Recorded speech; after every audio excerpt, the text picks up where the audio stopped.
Maithili express की शानदार प्रस्तुति। होली के लागल है गे छौरी, छियतरी नाम सैना। खुशी रिकॉर्डिंग स्टूडियो बलुआहा। होली के लागल है गे छौरी, गाँव के पीपर बातर, गाँव के पीपर बातर, गाँव के पीपर बातर। होली खेला गेल गे छौरी, गाँव के पीपर बातर। वही से छियतरी नाम सैला, भाग गेल सोमन सा। वही से छियतरी नाम सैला, भाग गेल साहिल सा।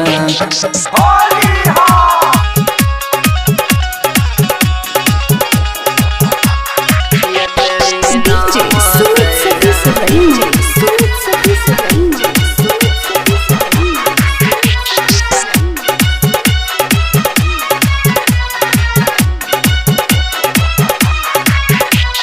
खरपुर चोरी गला गे छौरी, पर भी खाइला चोइसा मोर।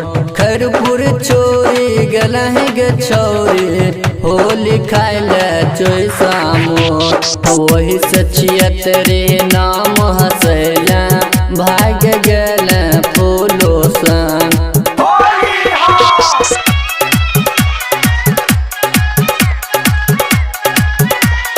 खुशी रिकॉर्डिंग स्टूडियो बलुआहा।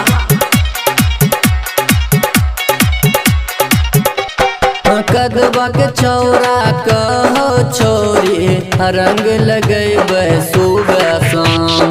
कदबा के छौरा कहो छोरी, रंग लगै तो सुबह शाम। वही से छियतरी नाम हसैला, भाग गेल फूलो सन। वही से छियतरी नाम हसैला, भाग गेल मुन्ना सन।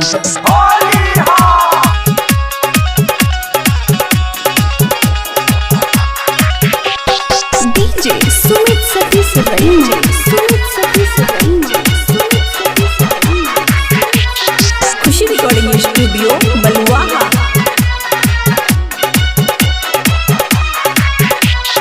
राइटर सूरज प्रेमी कहो, रंग लगै तो सुबह शाम। सूरज प्रेमी कहो छोरी, रंग लगै तो सुबह शाम। वही से छियतरी नाम सैला, भाग गेल निखिल सा। वही से छियतरी नाम सैला, भाग गेल चंदन सा। खुशी रिकॉर्डिंग स्टूडियो बलुआहा।